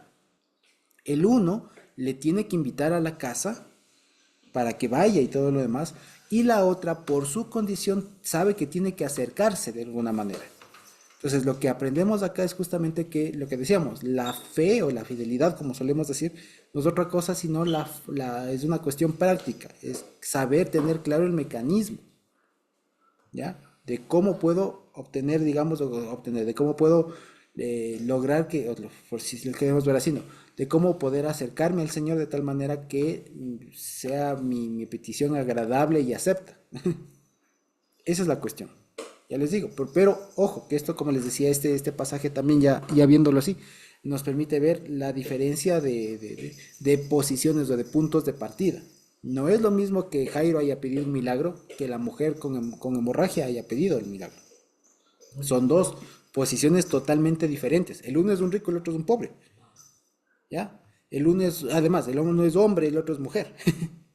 ¿Ya? El uno es un padre de familia, el otro es seguramente una señora que no tendría, que va a tener hijos y todo lo demás. O sea, son dos posiciones totalmente, son dos puntos de partida totalmente diferentes.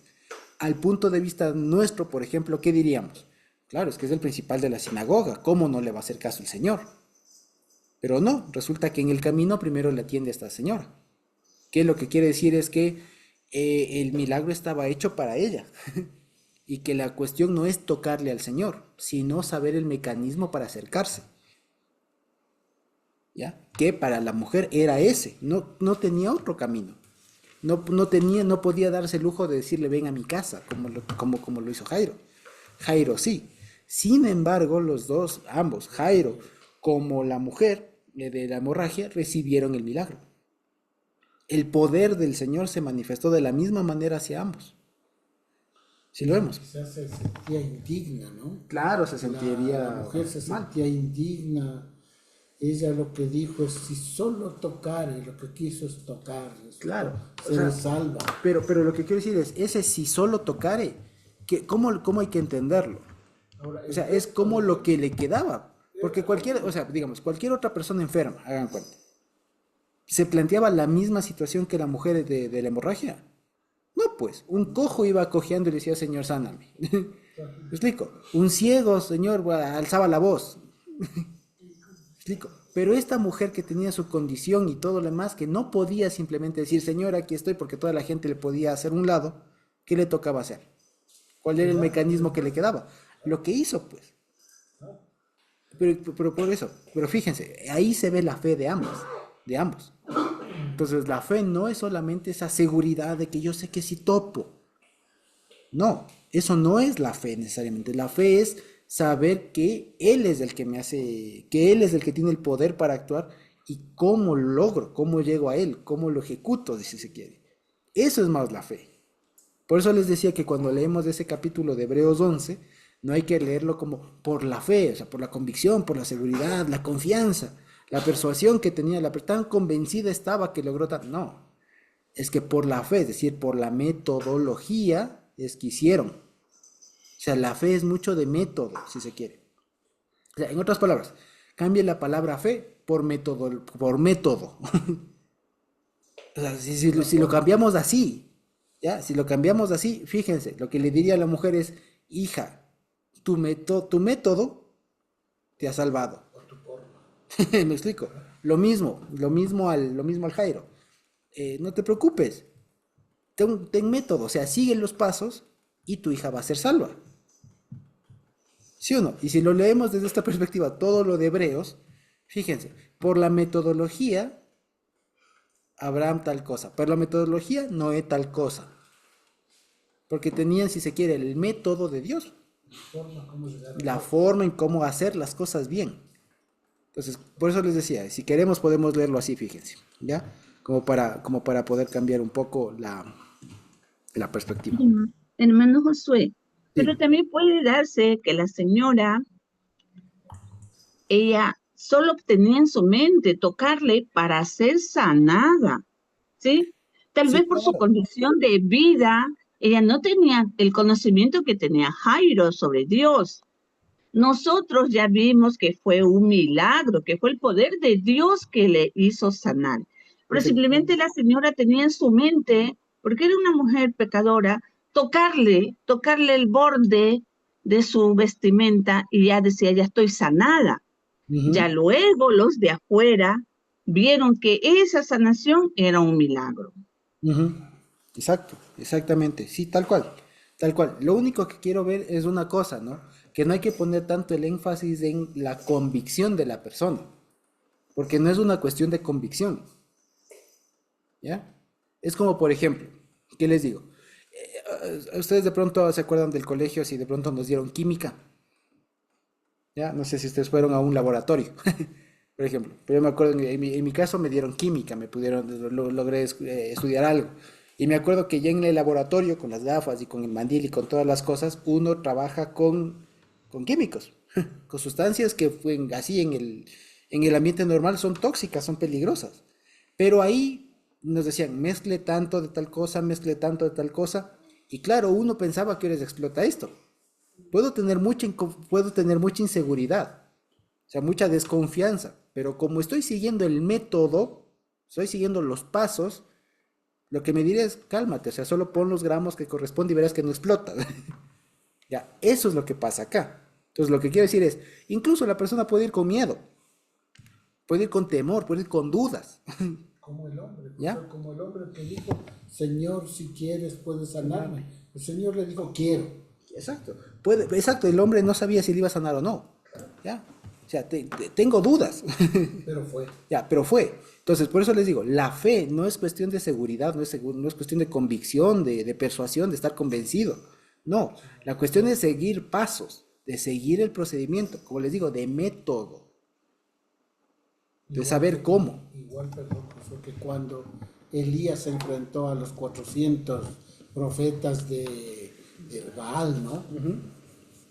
Ellos hicieron las cosas. Claro. Y Elías Elías también hizo lo propio. hizo el método y siguió los pasos y les dijo, hagan así, oren ustedes, clamen a su Dios. Y no ocurrió nada, aunque se sangraban y todo eso. Y cuando le tocó a Elías, él sí supo cómo dirigirse a Dios. Claro. Las Exacto. palabras adecuadas, la actitud correcta y alcanzó lo que buscó de parte de Dios. Exactamente. Eso es la fe.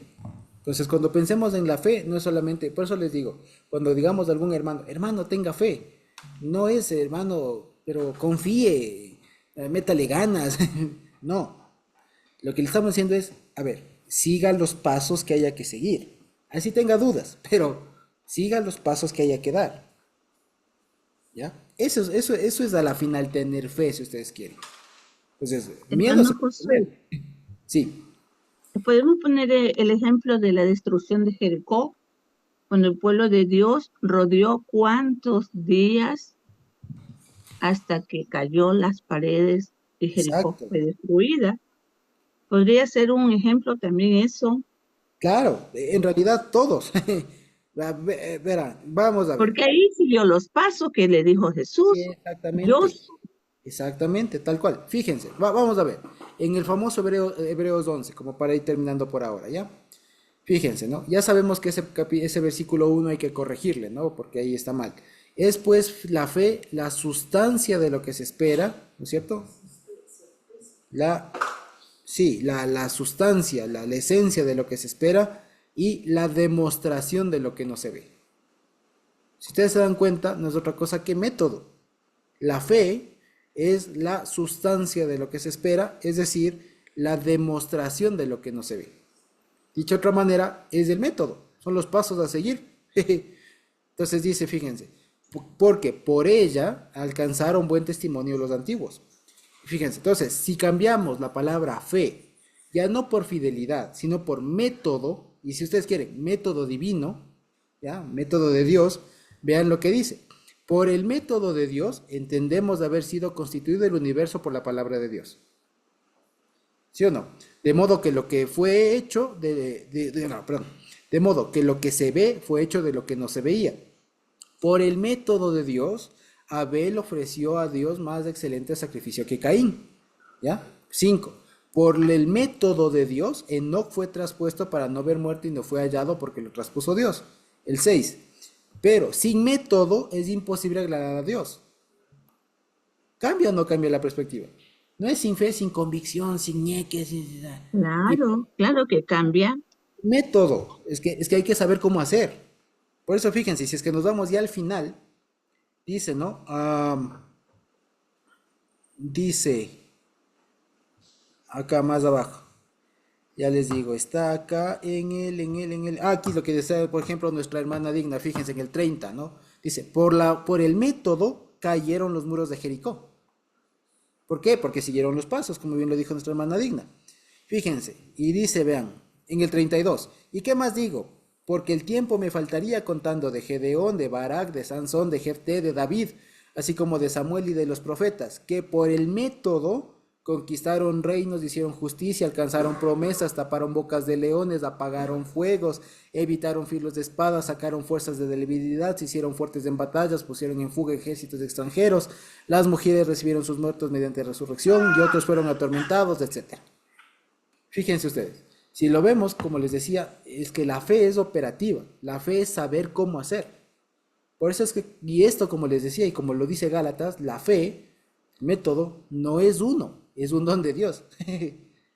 Porque uno con la experiencia y con la relación, ¿cómo se dice? Con el andar de cristiano es que se va aprendiendo cómo se vive y cómo se hace.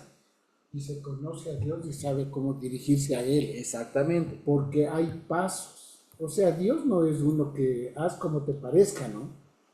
Hay que seguir la metodología de Dios, que es tan importante. Por ejemplo, un pecador, uno que vive en pecado todos los días, sí, puede decir, yo tengo fe y voy a hacer esto. No lo va a hacer. Pero alguien que sepa, que se acerque a Dios con corazón contrito y humillado, como dice ahí, como dicen Salmos, del corazón contrito y humillado, tú no despreciarás, oh Dios.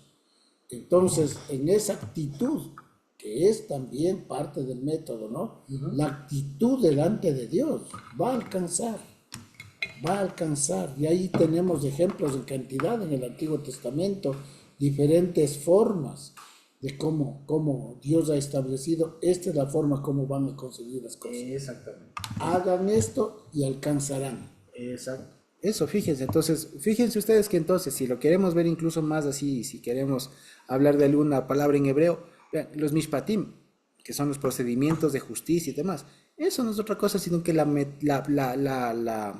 ¿qué sería? La materialización de la fe. Es el método, pues, de saber cómo. Ese es el asunto. Por eso dice, la fe sin obras es muerta. Exacto, un método, saber cómo. Si no lo pones en práctica no sirve de nada, pues. La fe no es algo inmaterial o algo incorpóreo simplemente. La fe es precisamente que se encarne, se materializa en hechos concretos, pero cuando el hombre o la persona que sea está dispuesta a seguir esos pasos que Dios establece. Exactamente.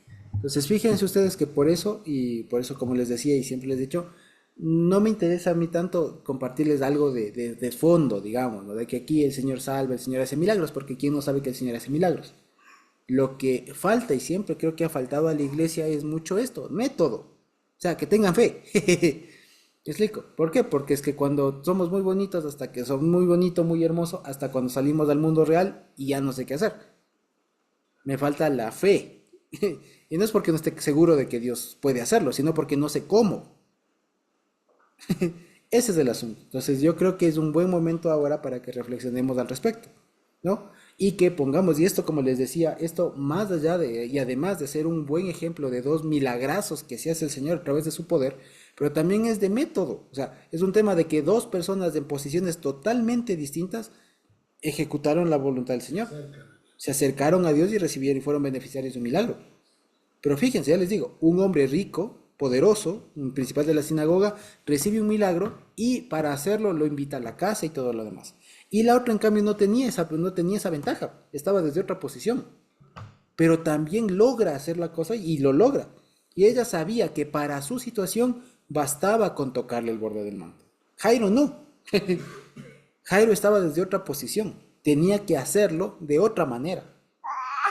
¿Sí? Eso básicamente. Entonces, fíjense, ¿no? De eso se trata esto. Entonces, fíjense cómo se puede ver este mismo pasaje que lo hemos estudiado y lo habremos visto muchísimas veces, ¿cierto? Que lo hemos visto muchísimas veces, lo vemos de una manera diferente.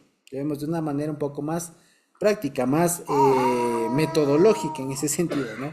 Y podemos estudiarlo mucho ya desde ese sentido, fíjense, o sea, cómo una persona desde una situación de, como hablamos ahora, de vulnerabilidad, excluida y todo lo demás, alcanzó el mismo milagro que alcanzó una persona que tenía otra posición social.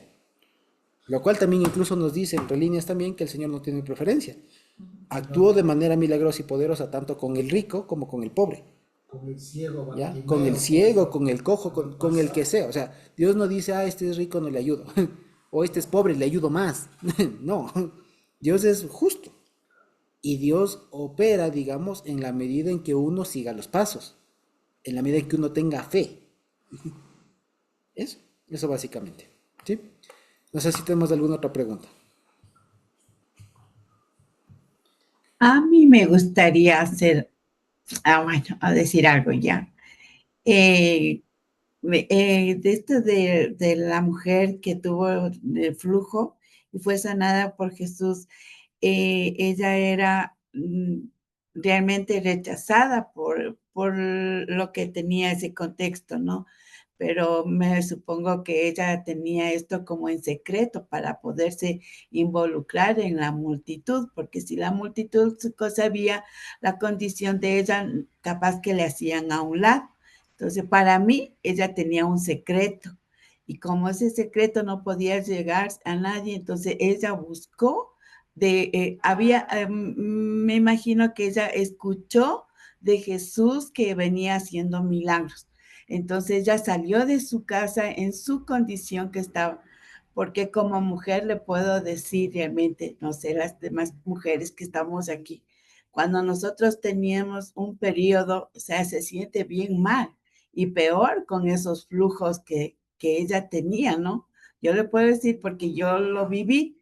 Cuando a mí me extirparon el útero, tenía miomas y yo tenía unos flujos horribles y se uno como mujer es feo.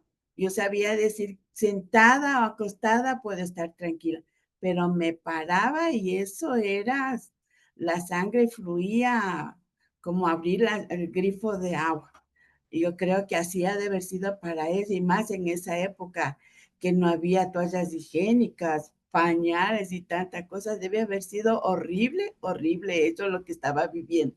Y como tal, ella escuchó de Jesús que venía haciendo estos milagros. Entonces ella tenía que aunque sea empujones, a arrastrar, lo que sea, fue y topó el manto del Señor y fue sanada porque ella ya creía eso. Más que fe, ella creía de que solo topando va a ser sana. Y como decía, ¿no? Usted decía de que también tenemos que saber orar y el por qué, cómo pedir eso, ¿no? Porque, por ejemplo, nosotros hemos pasado yo en especial, ¿no? Y yo le veía a mi hermana sufrir que ella tuvo insuficiencia renal, una enfermedad llamada lupus, tuvo unos dolores horribles y yo sabía orar y pedir oración, pero era como que no existía ese milagro que yo quería. E incluso yo me acuerdo que yo le decía a mi hermana, porque era tantos los dolores después del trasplante de riñón, y me acuerdo que yo salía a trabajar y mi hermana se quedaba ahí con unos dolores horribles. Yo le decía, ora, tú pídele al Señor en tus palabras como tú quieras. Dile, Señor, esto me pasa y me duele y ya no soporto más estos dolores. Hasta que un día me acuerdo que yo estuve en el trabajo y ella me llamó y me dijo, acabo de orar con el Señor y le dije tal cual las cosas que me pasan. Y no pasó mucho tiempo y mi hermana falleció. Pero yo, mientras tanto, yo quería ese milagro, de que haya ese milagro de sanación total, de verle a mi hermana sana, porque una cosa es decirle, pero la persona que está enferma es la que más pasa los dolores, la que más siente. Pero uno como hermana pide ese milagro, ¿no? Yo quería ese milagro para mi hermana. Y me acuerdo que un día Carmita me dijo, pero ya el Señor ya hizo ese milagro. Tu hermana está sana y está en la presencia del Señor.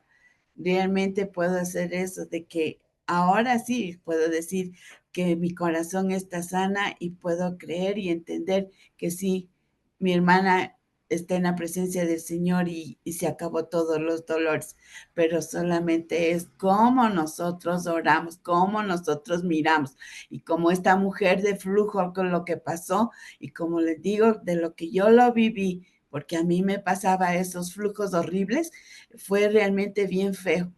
Y sí, orar como se debe orar. Eso, mis hermanos. Lo ha dicho muy, muy bien mi hermana Eugenita. Sin más, creo que no podría añadir más que eso. No sé si tenemos alguna otra pregunta y si no podemos terminar por ahí la grabación. ¿Sí? ¿No? Ok. Bendito Dios.